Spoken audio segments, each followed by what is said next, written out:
Rahul Valsaraj.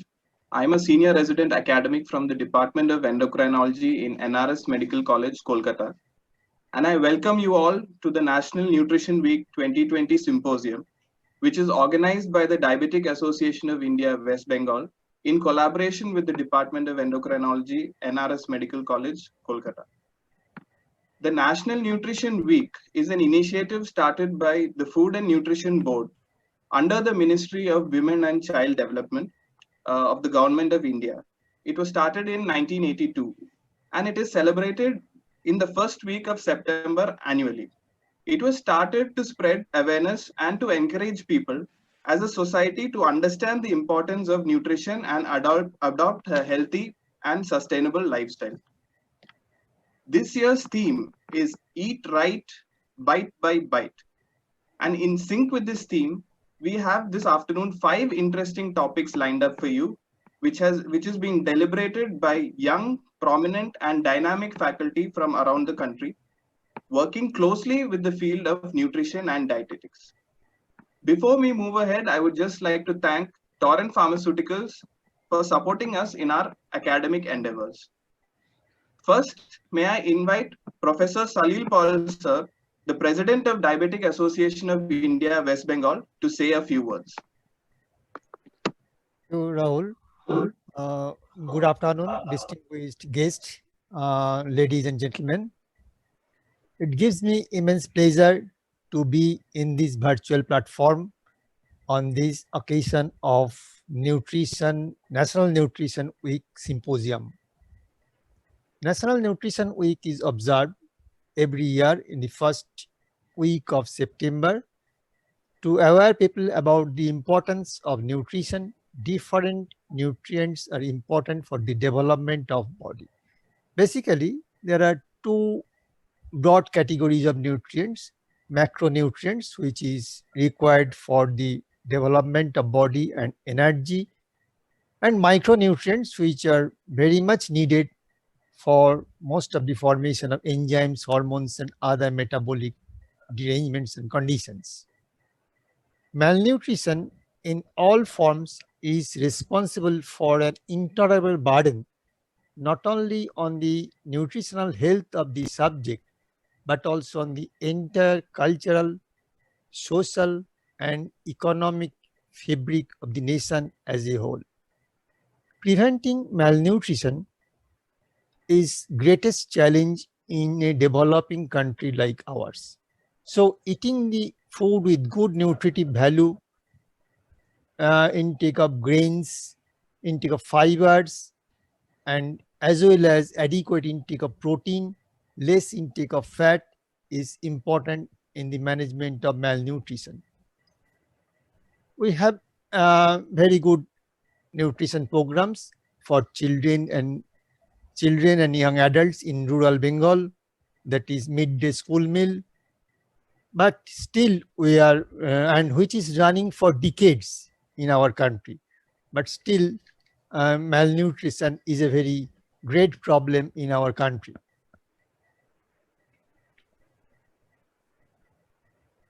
Good nutrition is essential not only for good physical structure and health, but also it is needed for the proper development of brain and intelligence. It is said good nutrition is essential for good learning. We are here to discuss another alarming crisis that we are facing in our own time, that is epidemic of obesity, especially childhood obesity. This is another form of malnutrition, rather a form of overnutrition, which is responsible for obesity, type 2 diabetes in later part of the life, obstructive sleep apnea syndrome, metabolic syndrome, and hypertension. Therefore, for controlling this twin problem, the undernutrition and overnutrition on the other hand, we have to reach out to the community as a whole. For controlling childhood obesity and obesity in general, fast food should be restricted, soft drinks should be banned inside the school or in front of the school. And to combat the double menace, eat the right thing in right amount is very important, which is the theme of National Nutrition Week in this year. So let us act, let us move and do everything that we can do to give a healthier society and healthier next generation. Today in this afternoon, there are few interesting webinars on the different aspect of nutrition. Please enjoy the academic feast. Thank you all. Thank you very much. Thank you, sir, for your enlightening words. Thanks, Rahul. And at the outset, I thank two of my junior colleagues, Dr. Devmalla Shandal and Dr. Shomi Goswami, for devising this excellent program with very interesting topics and very dynamic speakers. Now, in diabetes, as endocrinologists in patients with diabetes, our motto, our dictum is avoid both fasting and feasting. But nowadays, a fad has come, especially among the weight conscious, the concept of intermittent fasting, the concept that these patients, these individuals fast for half a day or even for a couple of days at a stretch, practically partaking no calories, and they go back to their normal diet or even binge eating maybe.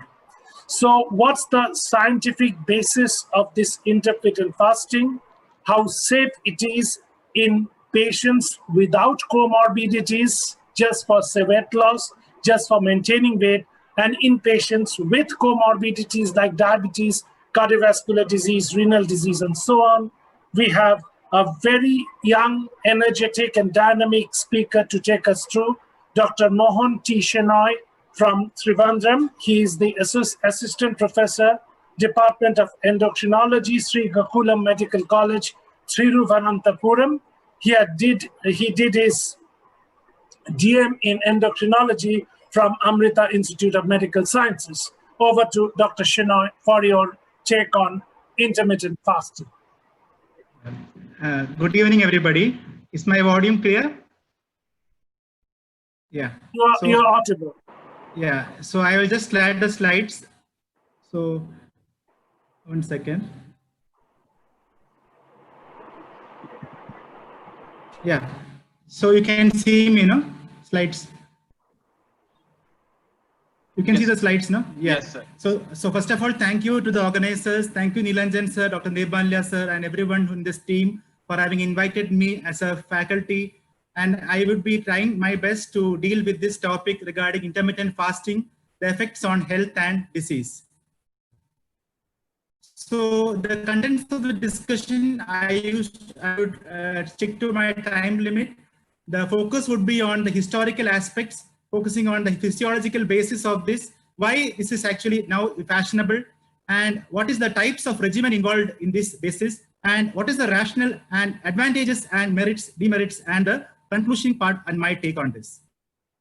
So the background, intermittent fasting is a dietary strategy in which periods of normal food and drink consumption are punctuated by periods of energy restriction or fasting. It is a scientific basis because it is a periodic voluntary abstinence from food and drink. It is also a broad term because there are cycles between periods of restricting calories and not restricting calories, and there are various structured variety of programs which I will be dealing with. That's actually the problem is the manipulation of the timing of eating by utilizing the physiology of short-term fast to improve the blood parameters and how the overall health gets improved. I will be focusing. So is it a suddenly interest topic? It has always been present in our historical aspects. The ancient history has described that there are many scientists who have dealt an interest on this various concept, but only the terminology has been evolving across decades and centuries. The initial description was the Fletcher diet, was in 1960s because of the mastication theory by which you have to eat properly and slowly, and next given way to a keto diet by the paleo method by which low calorie, that is a low carbohydrate and high fat diet. And diabetes extreme calorie restriction was described to reverse diabetes. And now we have remission of diabetes direct trial, which has been last 2 years in the focus area. And the books on the human behavioral studies and religion also describe a remarkable variety of fasting forms and practices. There are a various number of varieties of fasting, but the more common approaches will be described here.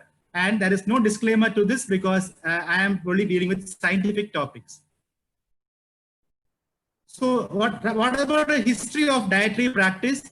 As I mentioned initially, the scientists have evolved. Atkins diet was the popular trend initially. Then paleo diet was catching up. There was also a cabbage soup diet for metabolic improvement. Later on, as I had mentioned, the masticatory theory of Fletcher was also there. Then the many dietitians also gathered interest on the grapefruit diet. And these are the publications and number of articles which have been published in literature lasting from the last several decades. We can see that last 2 decades, so many articles in the press have come up in this feature. I'll be focusing on around 20 of them, which I will be in the next few slides. I had mentioned about this scientist by name of Horace Fletcher. He was described as the great mastigator. His theory was that nature will castigate those who do not masticate. That means you have to chew the food slowly and thoroughly in order to get the digestion well. And later on, a controversial figure later on and made by name Dr. Robert Atkins wrote the book. And the true story of his is that because he was already morbidly obese and he was not the true proponent is the criticism regarding this, but all said and done, he was a man who declared a war on carbohydrates. And now we have the present day hero, Professor Roy Taylor, who mentioned very critically that type 2 diabetes is not a lifelong thing, and we can definitely remission of diabetes is possible in some individuals.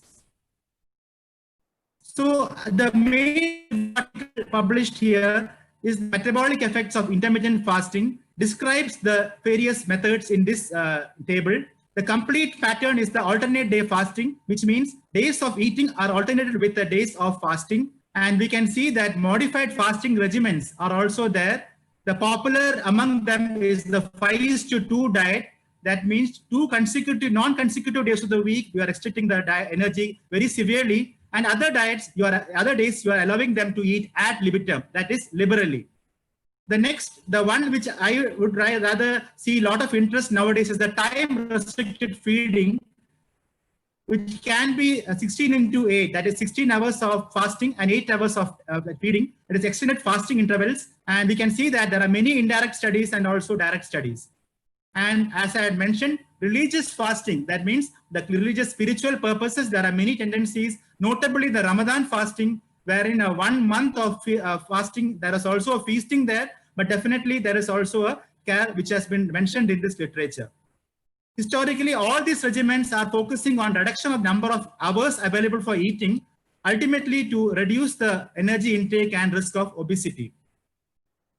So just to show you in one slide, the religious beliefs and ethical constraint, Hinduism also has several days mentioned. As you had seen, Ramadan is a very holy month. We had a full month last 2 months back. Christianity also follows a Lent regime, than which they eat very less. And Buddhism has a rain retreat, whereas this is actually going to happen in October month. I just checked during this period of preparation of the slide. Jewish study also, they have done a description of Yom Kippur.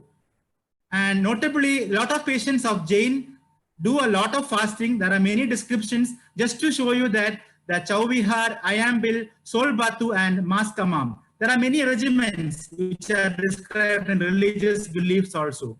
Just to show you the scientific and religions all overlap, and there are many things which we are learning in time also.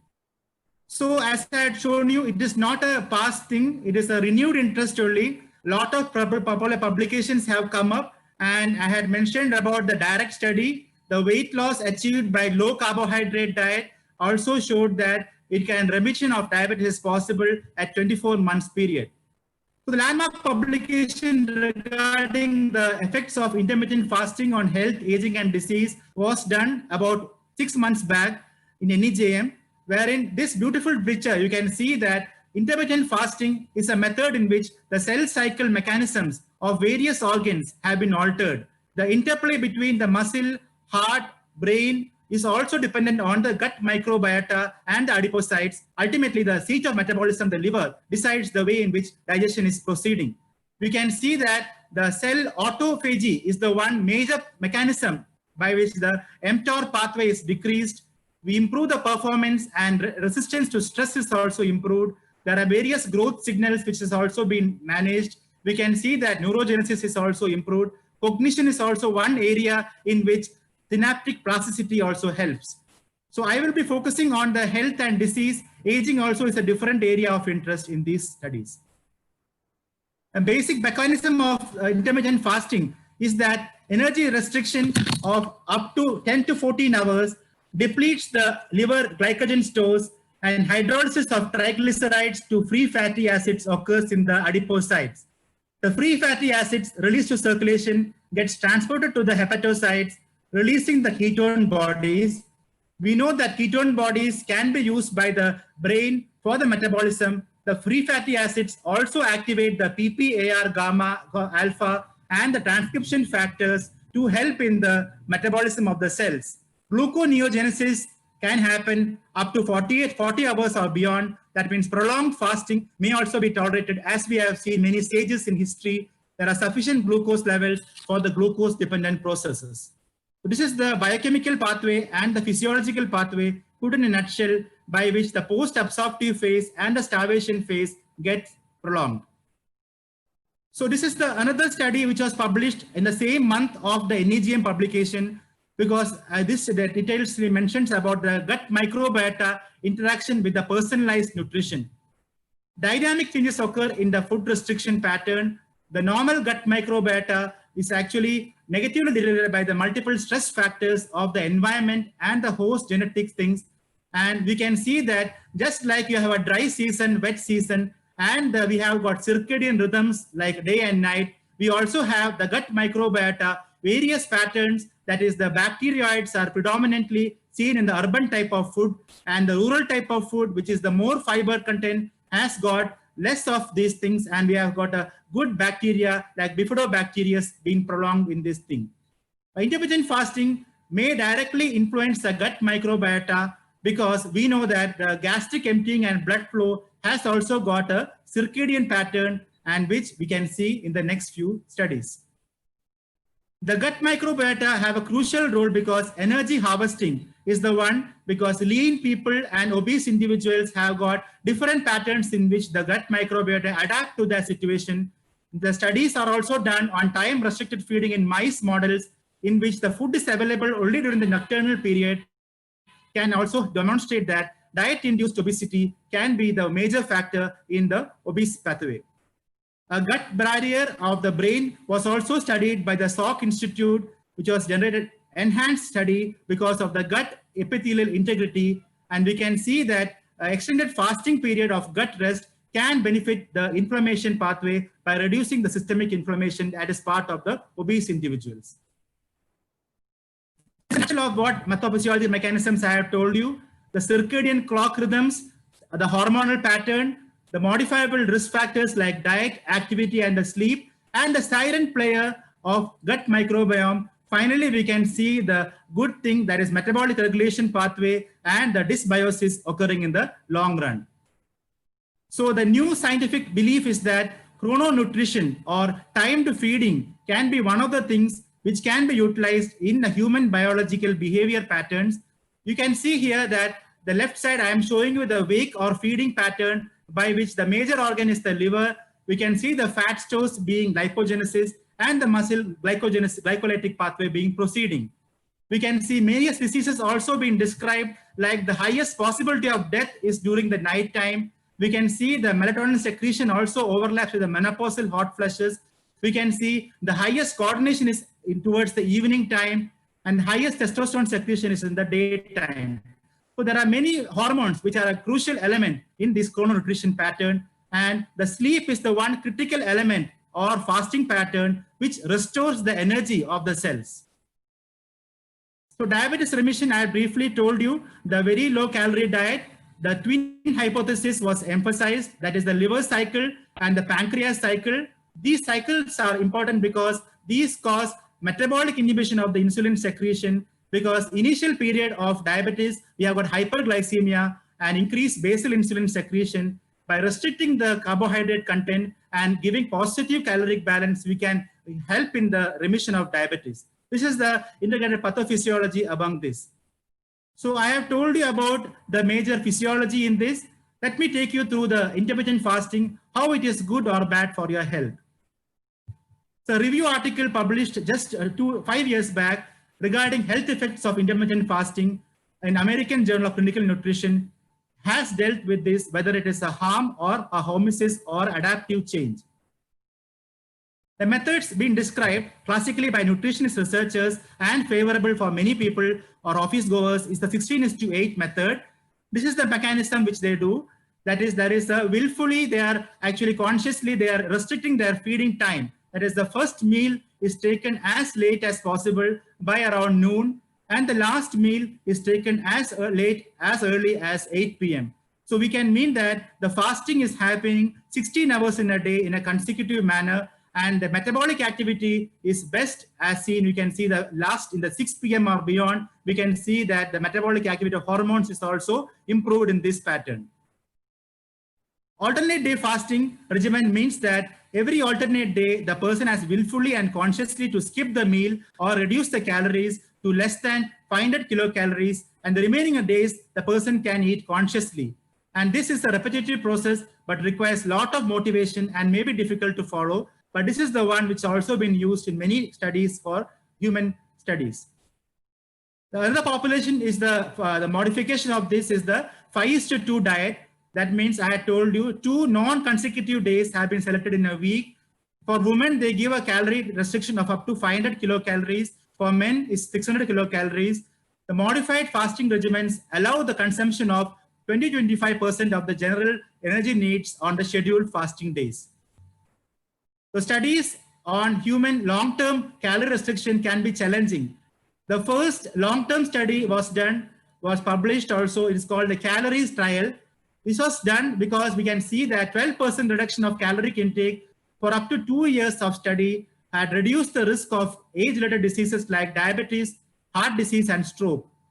As I had told you initially, the Ramadan fasting, that is the abstinence from eating and drinking from a sunrise to sunset for approximately 30 days of a month, is a motivated pattern. It's also a spiritual pattern, and that is also very popular. Another pattern for medical purposes, alternative day fasting has shown to be improving experimental model and also in human models regarding multiple sclerosis and obesity models, as I had mentioned, to restore the gut microbiota. So I had gone to literature and publication. There are 16 intervention studies in literature. I would only provide the gist of all these studies.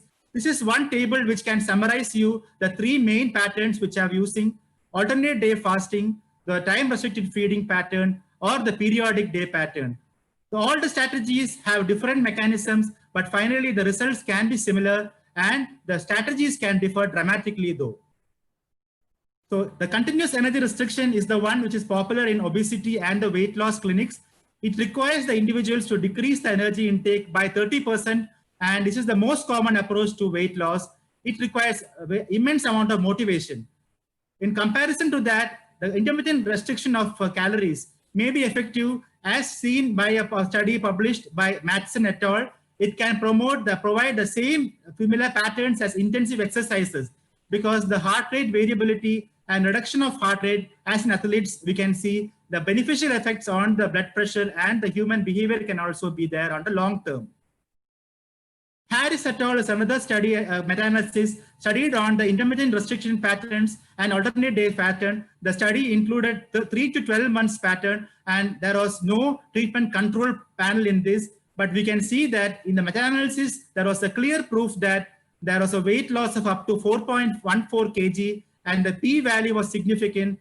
That shows that intermittent calorie restriction was compared to the previous weight, there was a good restriction in their weight also. This is the one study which is published last 2 years back, which is good because it was the first time that there was a demonstration of cardiometabolic health outcomes and improvement in the insulin sensitivity, blood pressure, oxidative stress and appetite. An author by name Elizabeth Sutton published this journal in Cell Metabolism. That means it done a study on men with pre-diabetes for 5 weeks, and they can see that the early feeding was done by 3 p.m. and the pattern of feeding was very strict and you monitored, And there was a 12-hour, the pattern of control was also there. And compared to the control, there was a good results, and there was a decrease in the insulin levels, blood pressure. Only the fasting triglyceride level was paradoxically increased, and I will explain it in the future slides. The intermittent fasting and the continuous calorie restriction was compared in the largest study in the German cohort by a Helena study. This actually disproved the myth that intermittent fasting can be similar to the continuous study. This was on the 5:2 diet, that is 5 days of feeding and 2 days of fasting, indicates that the ICR or intermittent fasting may not be superior or even maybe similar to that of weight restriction that compared to the continuous feeding pattern. This was done over 50 weeks period, that is nearly around 1 year pattern. And they had good 50 patients on intermittent control and continuous feeding as well as on the control arms. The one study which was done very recently, and these are all publications done in last 5 years. This is a 10-hour time restricted pattern, a single arm unblinded randomized control study done on 35 individuals. Was a unique study because this was done on metabolic syndrome. This showed that the intervention arm was done that showed that there was significant reduction in the body weight, the BMI, visceral fat, and the waist circumference by a consistent 10-hour window and creating a 14-hour nightly fast. This was the way results had. 35 participants began the time-restricted feeding, and finally 19 patients had been continued after 24 were screened. We can see that majority were obese, and the baseline pattern, we can see increased waist circumference, BP, increased glucose, and triglyceride. We can see at the end of the study, 12 weeks, we can see that 10-hour pattern of restricted eating, good positive results because the body weight, waist circumference, blood pressure, LDL cholesterol were significantly good. And the point to be noted is that there was a combined change in the weight and the eating interval, and there was a good results in the cardiometabolic risk in the short term. But as you know, larger studies are needed because behavior can change with time. To prove that weight loss and cardiovascular risk is improved, we need a lot of things to be done before to conclude that. So I have told you about this. Now there are various modifications on these regimens. This is the final one which you are seeing, the fasting mimicking diet, the short-term diet fasting. These are just to show you that we have not heard the final word in this. There are many emerging clinical applications like measuring the ketone levels, the glucose fluctuations. This is a very good area where research things can happen in the next few decades as well. So we are also seeing that type 1 diabetic people are increasing, and type 1 diabetic patients having obesity also is not new. We can see that research pointing that as young as very young, the obesity can also be a significant pattern in development of type 1 diabetes at a young age. And intensive treatment of diabetes with insulin can itself lead to increased body weight.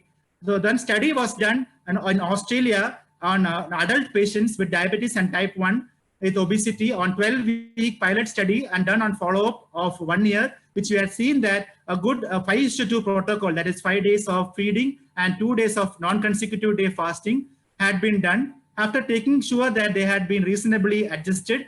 So we can see that hypoglycemia prevention was also done because in type 1 diabetes in young patients, we don't do this.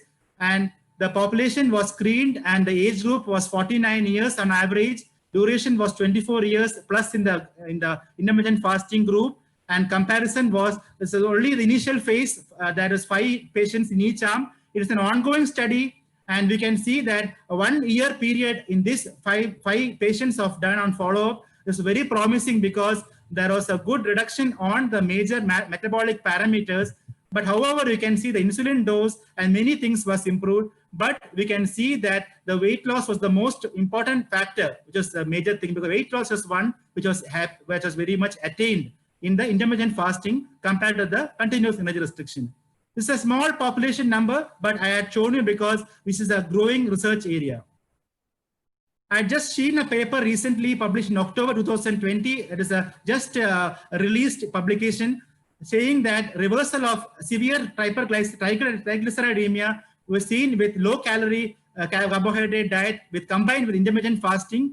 This is the first reported case series which showed that without any pharmacological intervention, there was a 4-month period sustained improvement in the patients two patients with severe hypertriglyceridemia just by adopting intermittent fasting and very low carbohydrate ketogenic diets. So I'm just showing you one of few slides regarding the Ramadan and the influence, because Ramadan is one behavioral and one thing which the patient itself can be the control as well as the case, because after 1 month period, we can compare the patient's pattern. We can see the recent evidence on impact on diurnal rhythm and the mealtime pattern on cardiometabolic risk showed that the improvement of weight, the improvement of lipid profile and glycemic control, as well as in reduction of the oxidative stress and pro-inflammatory markers was made. But there was a caveat in that, because that dietary interventions in Ramadan is the one which is basically patient driven, and the scientific things has to be ensured before you delve into the data sets. The dietary interventions have to focus on improving the fat mass loss, because the fat-free mass is an important predictor of resting metabolic rate.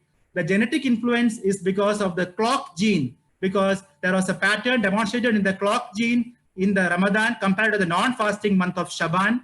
Sleep deprivation over the time during Ramadan can also be detrimental, because interleukin-6 and other pro-inflammatory cytokines can exert insulin resistance and decrease the level of adiponectin.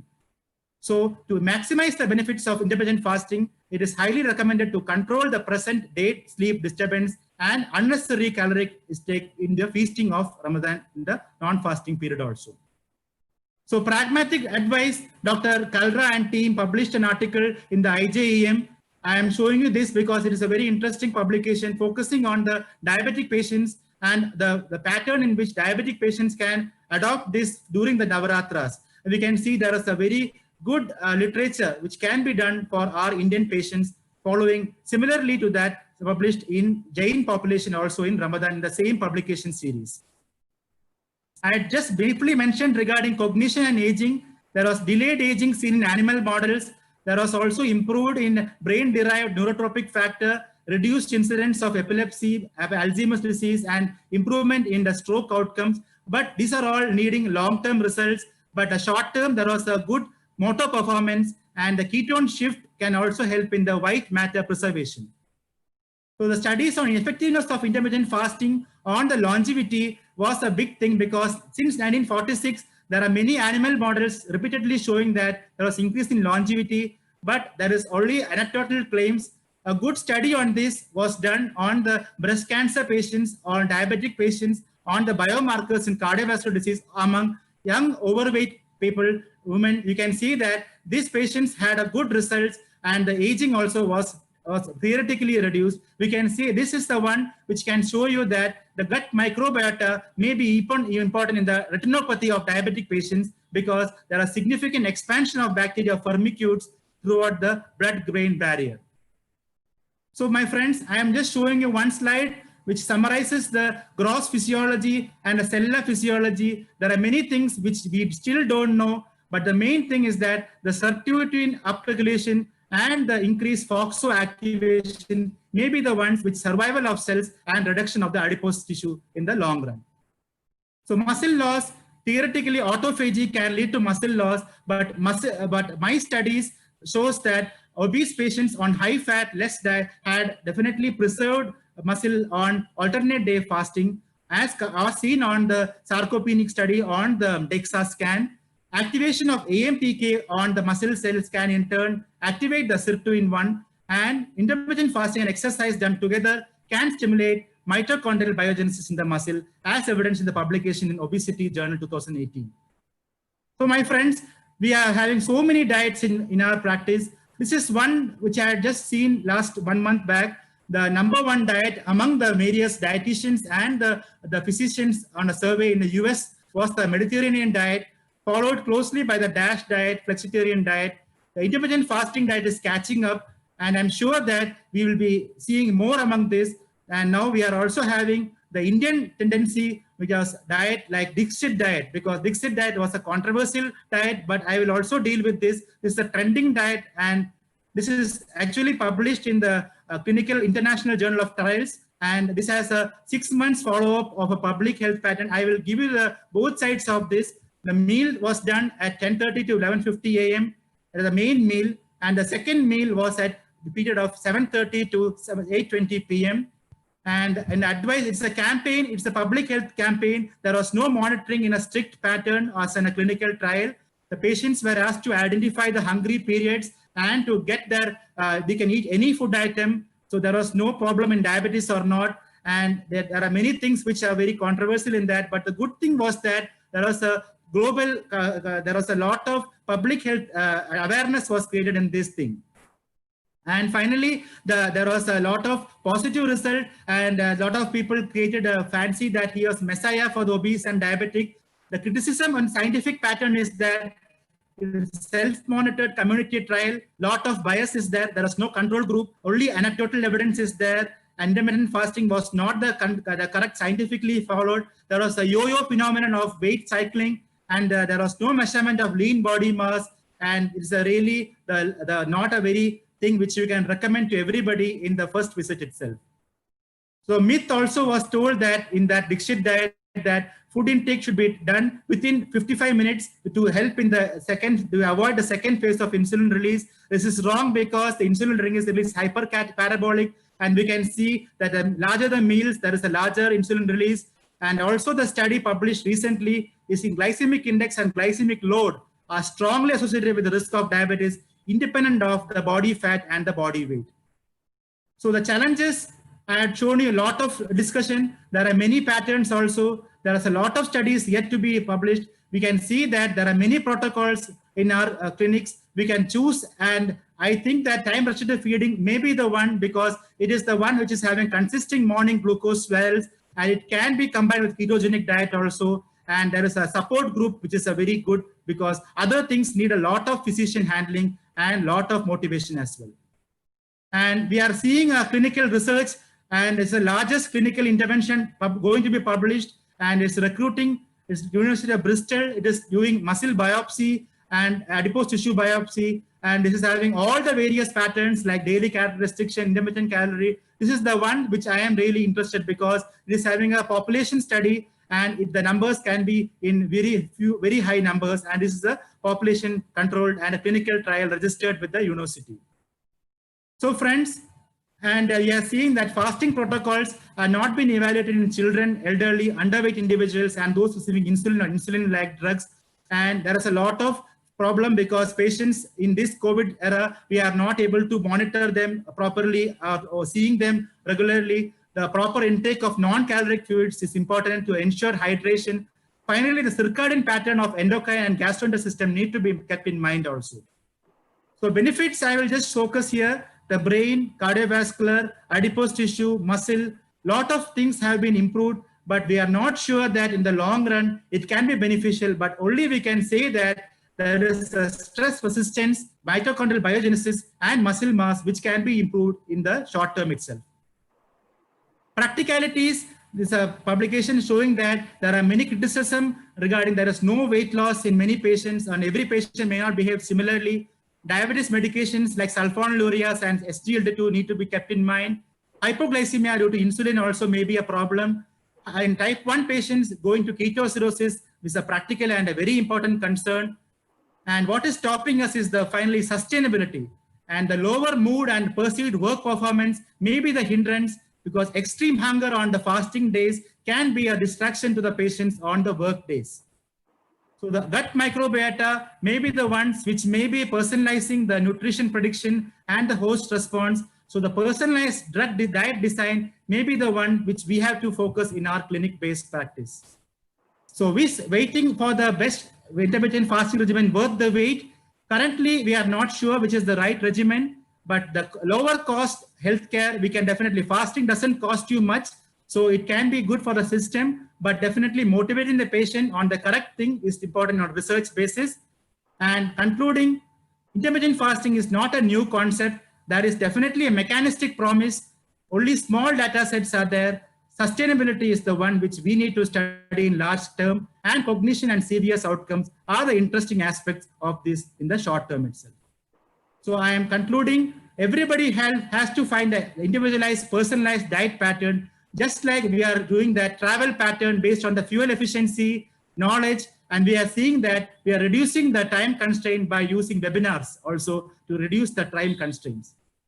I leave you with the memories, and I thank you very much, Dr. Nilanjan sir, for inviting me. And you can follow me on the Twitter handle, on Facebook handle. I will be open to any questions or any interesting thing which I can answer with my knowledge. Thank you very much. Thank you, Dr. Mohan, for your excellent talk, and that has been borne out by the fact that I am flooded with questions. I think I cannot count and read them. Sorry, we cannot take even 10% of them. I would be selecting a couple. But before I take the questions from the audience, a little bit comment from my side is that we are hearing about this intermittent fasting in the last 6 months or 1 year or so. But as an Indian residing in India, those who have read the Hindu mythology and read about the Hindu ascetics and even other religious, reformers and persons, fasting has been there in the Indian tradition from very old days, even prehistoric days. And these people, if they didn't contract any communicable disease, by and large, probably had less morbidity and even a larger lifespan. But at the same time, when we find this concept of intermittent fasting, these individuals had the motivation, which in almost all instances were religious, until and unless it was a forced starvation. If it was a volitional starvation, volitional fasting had a religious motivation behind it. For general individuals who are not that spiritually minded or religiously motivated, performing this intermittent fasting for the days and years and weeks altogether without loss of compliance would be something very difficult. So that's my initial question. It may have theoretical basis in it. It has its implications on positive health, but how can one follow it for days on end? Now, one question that has been asked by Dr. Mohan Chakrabarty from NRS Medical College: among the various regimens you have told, which one would be the best? I think balancing everything, the practicality means the 5-2 or everyday fasting, of which one would be the best? The one which has been getting popularized is the 16:8 regimen, which is the one which I had told you as time-restricted feeding. That may be the one which I have been seeing a lot of more interest than the 5:2, because 5:2 can be done, but a busy schedule, the one at 16:8 may be more practical and sustainable. And landmark publications on NEJM had shown you there is a controversial pattern because there's not sure which is the better on, but the short-term results and follow-up on 1 year period shows that a lot of dropouts are also less in the patients on the fasting regimen of the 16:8. That is the time-restricted feeding. That may be the one which is more relevant. Second question, Dr. Piyash Gorguri from IPGM here, he asks, what about the relationship of bone health and intermittent fasting? Is there any concern? This is the one which this is the one which are not focused. Maybe the sarcopenia point, because muscle strength and the muscle mass, these are two things. Endurance training is also important. So exercise and intermittent fasting may be the approach to be done. So with reducing the weight, the endurance training also to be done, because bone mass and the bone markers are not studied in depth, and short-term adipocytokines have been done. So we are not sure the bone mass has been there. I am not sure, because I have seen many literature, but none of them focused on the bone health, on the bone mass. But as I told you, nutrition deprivation should not be done. Like vitamin D supplementation, you should not deprive on the crucial elements like calcium, vitamin D, all those things should be designed. So just to make it fashionable, don't need to deprive of your energy requirements as any healthy individual needs. The third and the last question is from Dr. Shobhik Kaur, and I also echo that question. He says that I am obese with comorbidity. Do you allow intermittent fasting? Meaning, are you advising or allowing? Means, are you proactively advising intermittent fasting? Or if the patient solicits, are you allowing intermittent fasting in patients who are obese, desirous of weight loss, but having diabetes and on medications at the same time? So there was a lot of discussion because patients plan for bariatric surgery. The ones who are having risk factors like diabetes, hypertension, obesity associated with cardiovascular disease. Those patients already have a cardiovascular risk factors, and the restrictions may be not easy for them to be followed. So one is that you have to control the metabolic parameters, and multi-center studies showed that daily calorie restriction may be beneficial in even non-obese subjects also. For diabetic and obese patients, definitely you can advise them, but to recommend and advocate them may be difficult in our setup. But definitely a motivation of the patient is important. You can do a trial up to 1 week or 2 weeks, ask them to follow up with you, then you can decide then and there, because the pilot study should be done in your clinic before recommending them for a 12-month period or a 2-year period. Because a patient who having cardiovascular comorbidities and other risk factors which can be itself be dangerous, those patients, you should not advocate them routinely. Maybe the patients whom you can follow up and you should recently motivated and young enough to be given a chance of this patient should be definitely kept in your list to try these things. So thank you, Dr. Mohan, for an excellent talk. And sorry to say we had a lot of other questions, but for the paucity of time, because we have three other important talks and equally interesting talk lined up, we have to call it a day. We all thank Dr. Mohan Shenoy for his excellent talk and for the audience for their excellent and intelligent interaction. Thank you. Over to Dr. Rahul Valsaraj for the next session. Thank you, sir. Thank you, sir.